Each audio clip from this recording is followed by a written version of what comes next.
You guys will never believe what happened. I'm Sarah, freshly 18 as of 2:07 a.m. this morning when the clock flipped. The candles were still smoking. And I wished for the kind of trouble that makes your heart feel too big for your chest. And this is happening right now, 4:36 p.m., on the very first day of the rest of my life. The sweater still smells like him. The floorboards are still creaking under my nervous little spins. The faint echo of the front door shutting downstairs hasn't even faded yet, and the scent of sawdust mixed with early snow is already drifting up the stairs, like it knows I'm here, like it's coming to collect me. Hit that subscribe button, ring the bell, drop a comment if you've ever borrowed something you never planned to give back. Let's go. I'm full-on twirling in front of his dresser mirror, sleeves flopping like elephant trunks, grinning like an absolute idiot, whispering mine now to my reflection and meaning it with every cell in my body. When the bedroom door opens with the softest creak that somehow sounds louder than a gunshot, Rowan steps in, toolbox still in one hand, keys dangling from the other. Dark hair dusted with the first real snow of the season that's already melting into tiny drops on the ends like diamonds. He's wearing the same navy flannel he had on when he dropped me off at school this morning early because he had to open the garage, sleeves rolled high. Forearms streaked with fresh grease like he's been wrist-deep in an engine all day and still somehow looks unfairly good doing it. He stops mid-sentence, something about the parts store closing early because of the weather and how he sweet-talked them into staying open 5 extra minutes and just freezes. Hazel eyes flick from my bare legs to the way the sweater completely drowns me to the guilty, giddy little smile I can't wipe off my face even if I tried. The toolbox thuds softly to the floor, forgotten, keys clinking like tiny bells announcing the exact second everything changed. You needed something. He asks, voice low and careful, like the words might spook me back into the hallway. Like he's talking to a deer he doesn't want to scare off. I swallow, heart doing actual cartwheels, maybe backflips, maybe an entire gymnastics routine. The sleeves slide down over my hands again. Push them back up, slow, deliberate. Letting the knit drag across my wrists like I'm putting on a show I've rehearsed in my head 1,000 times. I just turned 18, I say, tiny smile turning reckless, bold, unstoppable. It's the kind of smile that knows it just won the lottery. Thought it might look better on me now. For a solid 5 seconds, the room is nothing but the soft tick of the wall clock, the muffled sound of snow tapping the window like it's cheering. And our breathing, mine fast and shallow, his suddenly deeper, like he just realized he forgot how to exhale. Then he closes the door with his heel, quiet, final click that echoes straight through my ribs and settles warm in my stomach. Leans back against it and lets his gaze travel over me like he's reading every single daydream I've had about this exact moment since I was 16, and stealing his hoodies became my favorite coping mechanism.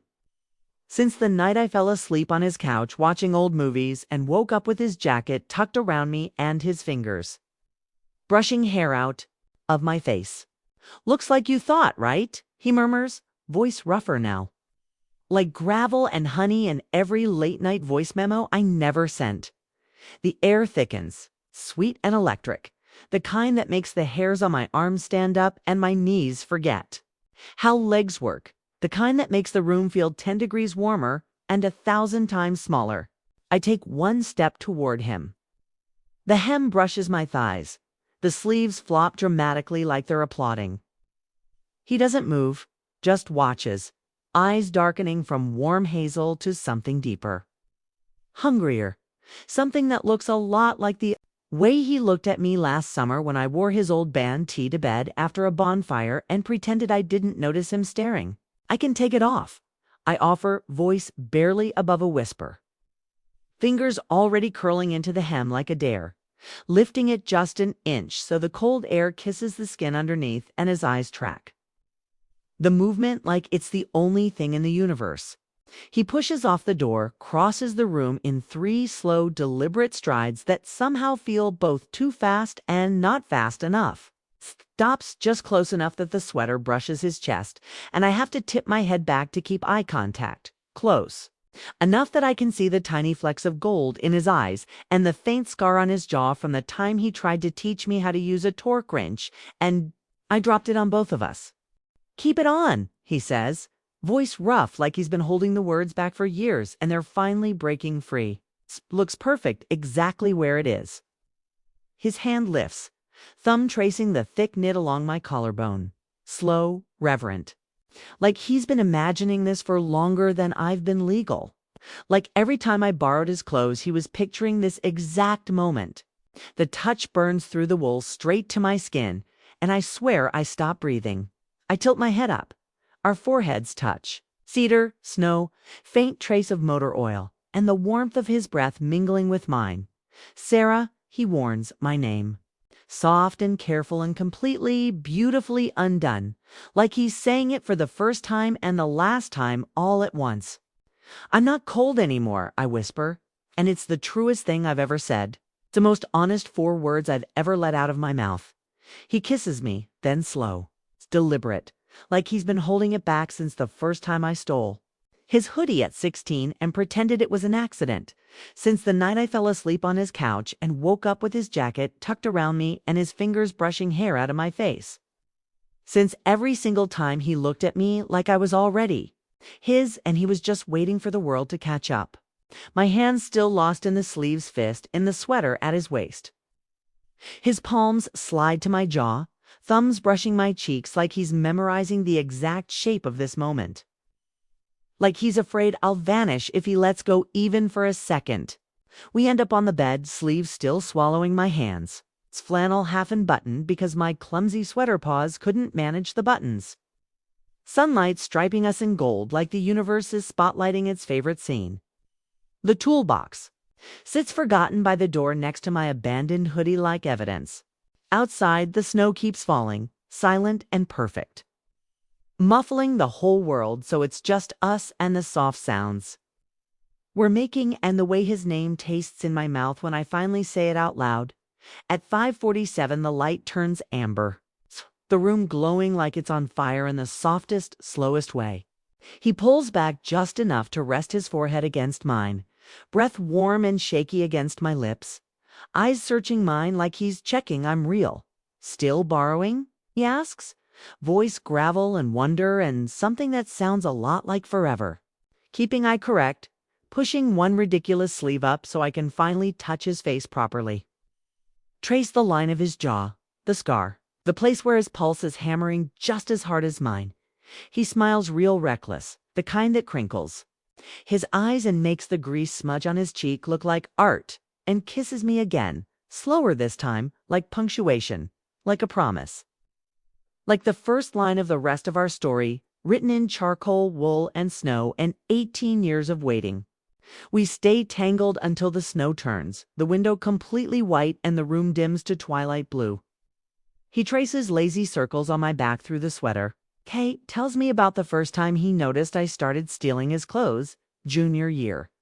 The gray zip-up I never returned, the one I still sleep in when thunderstorms scare me.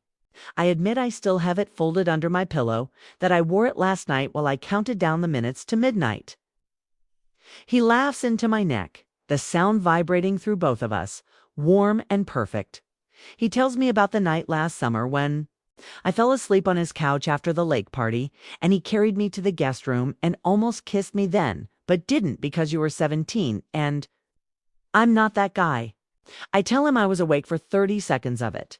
Felt his thumb brush my cheek, and pretended to be asleep because I was terrified and thrilled and not ready. We laugh until we're breathless, till the sweater is twisted sideways and his flannel is on the floor and the room smells like us now. At 6:52 he stands, offers his hand, pulls me up. The sweater sleeves flop over my fingers, again like they're trying to hide me. He rolls them carefully, one by one, kissing the inside of each wrist when the skin appears. Then kisses each knuckle, like he's sealing the deal, like he's marking every inch he's allowed to touch now. "Stay for dinner?"